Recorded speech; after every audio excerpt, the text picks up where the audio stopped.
అనగనగా ఒక గుడి, ఆ గుడిలో ఒక బావిలో దేవుళ్ళు. ఇది కథ కాదు, ఇన్నాళ్లుగా ఎవ్వరికీ తెలియని ఒక దేవ రహస్యం.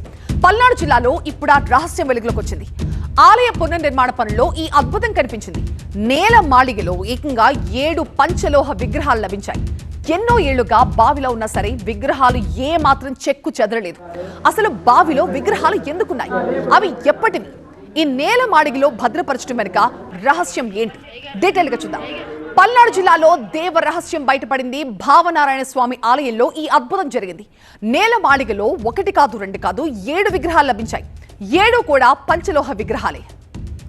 పల్నాడు జిల్లా ఇనుమెళ్ల గ్రామంలో శ్రీ భావనారాయణ స్వామి ఆలయంలో ఈ దేవ రహస్యం బయటపడింది. నేలమాళిగలో 7 ఉత్సవ విగ్రహాలు లభించాయి. ఈపూరు మండలంలో ఇనుమెళ్ల ఎమ్మెల్యే జీవి ఆంజనేయులు సొంతూరు. ఇటీవలే ఆయన ఆలయ పునర్నిర్మాణ పనులు చేపట్టారు.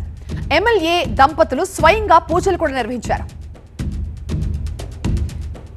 బాలాలయ నిర్మాణంలో భాగంగా ప్రధాన మూర్తులని పక్కకు జరిపారు.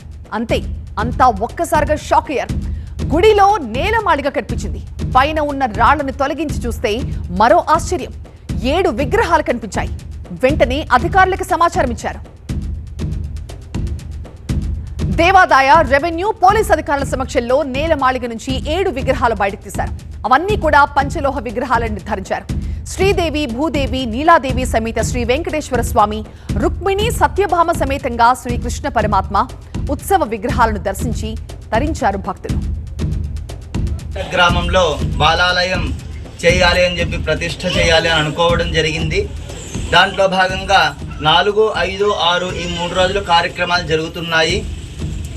5వ రోజు 5వ తారీఖున రాత్రిపూట సుమారు 11:35 తరువాత ఇక్కడ దేవాలయంలో ఉన్నటువంటి నేలమాళిగని తెరవడం జరిగింది. దాంట్లో నేలమాళిగలో ఈ విగ్రహాలు మనకు లభ్యమయ్యాయి.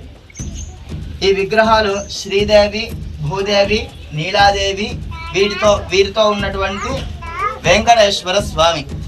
ఇది ఒక సెట్. ఇక 2వ భాగం రుక్మిణి, సత్యభామ సమేత వేణుగోపాల స్వామి.